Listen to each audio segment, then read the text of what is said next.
Chartemis Prime, Chartemis Prime, reading comics, toys are hella sick, hella whacking it, taking bad hits, taking bad shits, Startemis, subscribe, See that, it leaves some white streaking on my hand. It'll cut you, man. Hey, what's up, you guys? Articulation Prime here, doing another Marvel Legends toy review on the Marvel Legends Build-A-Figure Iron Monger from the Iron Man Legends wave. I gotta give a big thanks to my friends Phil and Sean Long for helping me out in finding these figures. Phil found the first 3 and Sean found the second 3. Thanks so much, you guys. All 6 figures are available at Big Bad Toy Store if you want to pick them up. They sell them for retail prices, but you gotta pay for the shipping. Big! Get your big badass toys at BigBadToyStore.com. Click the link in the description below. Or you could pick them up at retail. So the second half is just coming out of retail right now. And I gotta say, first off, I really like this figure a lot. This is badass. Actually, I really liked it the first time I bought it when it was a 3 3/4 inch Iron Man 2 comic series Iron Monger. So yeah, this is an exact repeat of this guy right over here. It's just, obviously different paint and whatnot. So I don't know where they got the mold. Thank you, Dave Bonner, for, yeah. So that's basically what this is. The articulation is a little bit different, and I'm not going to do a full-on comparison between the two of them. But yeah, this guy is really cool. I like it a lot. There's some controversy with the size of the figure, which I will get to in a minute, but I just want to take a closer look at this guy. Nice sculpting overall throughout the whole figure. I do like it very much. This is cool.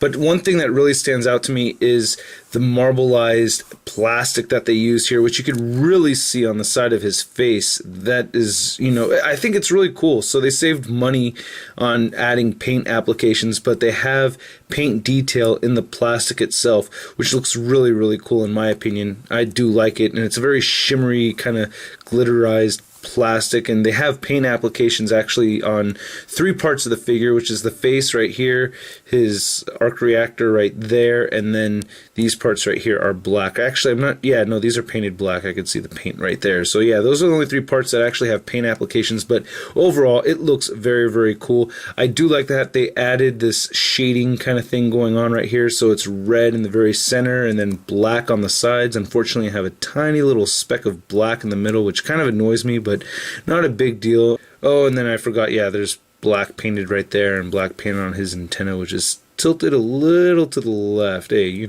people have their antennas pointed left or right, you don't know. Going down the figure over here, I mean, just a great sculpt overall. I really like the torso. Very nice. That just looks badass. Just a really beefy figure, man. Just so cool. The knuckles on this guy are even really cool. I think this came out really nice. I love how that looks. That's just badass. His gauntlets look really cool. His waist piece is even really badass. Just an overall really cool figure. Just a big, badass, beefy Ironmonger. Very cool. Getting a side view of this guy. Not too shabby. Very nice. Damn, even the back of the figure is incredible. Look at that. I just love the sculpt of this thing. And I really like this blue. Blue's my favorite color, by the way. I just really like how all this shiny plastic with the marbleized coloring looks. I think it's a very cool new thing that they're doing here. You have all these pistons right there on the back of the arms. Just a very nice look.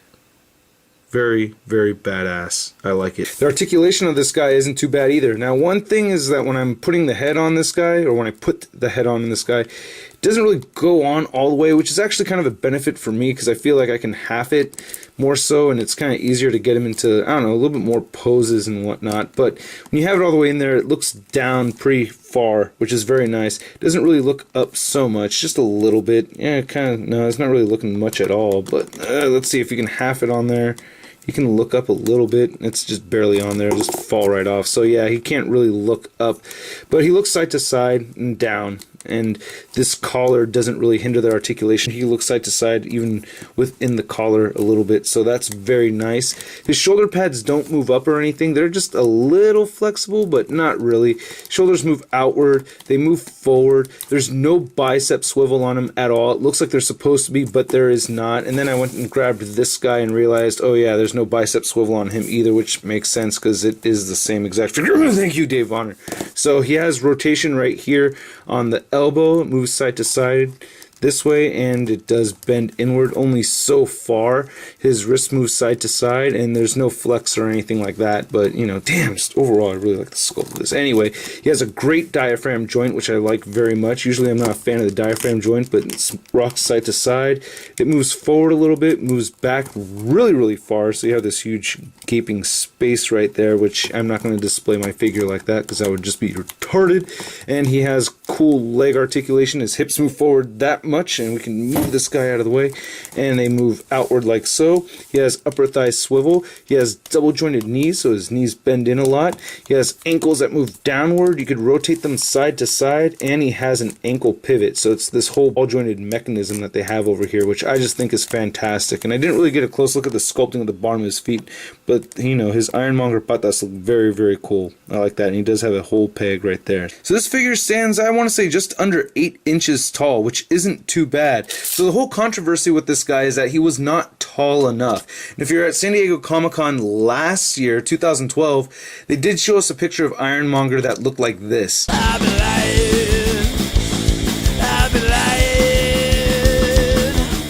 I have my Extremis Iron Man right here, and I have him posed kind of in a similar way as he was in that picture, and you could see, you know, with his legs this far out, it's still not quite like that picture, so, and you know, it cuts off over here, so yeah, he was probably spread out like that much in the photo to make it look like Ironmonger was that much bigger. So if you put the legs together and put his head down regularly and put him side to side, the head of Iron Man right here does go well over the arc reactor, or it matches up to the top. So pretty deceptive. I think that's quite messed up. I'm not really pissed off about it because I still think it's a really good sized Ironmonger. He doesn't have to be that huge, even though from that picture I was really excited. So I feel like I have been duped, but the outcome of the figure is still badass. I mean, I still really like it a lot. So I'm complaining about their deception, but I'm not complaining about the figure itself. So here's Ironmonger compared to the two other Build-A-Figures that we've gotten since the return of Marvel Legends.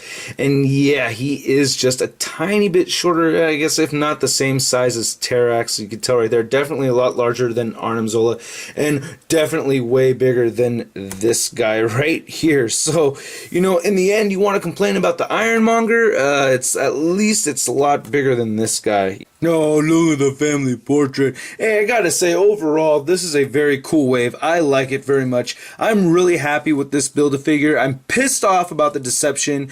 Gotta say, dick move on Hasbro's part. I really think it was. That was a very deceptive photo. They didn't really have to do that because I think the figure came out badass on its own. So they didn't really need to deceive us and think we're getting a bigger Ironmonger than it actually was. But overall, like I said, really like the wave. They brought us something new. On all the figures, we have this new paint in the plastic thing going on, which I do like very much. We also got a new Ultron figure, which was very much needed, even though I don't really like it that much. And they gave us a redone classic Iron Man, and we finally got our Iron Patriot. I mean, we got some new armor right here with the Heroic Age. We got some cool movie figures. I mean, just overall, very cool wave. I like it. Pick it up if you can. I hope you guys liked my review, and thanks again to Phil and Sean Long for making sure that I got this complete set. I'm very happy with it. I like it very much. I hope you guys like my review, and I will catch you later. And yeah, this guy just doesn't want to stand. We need ankle pivots. More ankle pivots! I've been lied by my dad, that's gay. My mom, that sins every day. I've been lied by the priest, by the poor, by the rich, and everyone else. I've been lying. I've been lying. I've been lying. Yeah. I've been lied by the boss, by your cops and my boss. That's crispy. Have you done watching my videos? Where are you going? BKBN.net. Where are you going? BKBN.net. Does that make any sense? I don't know. You feel me on that?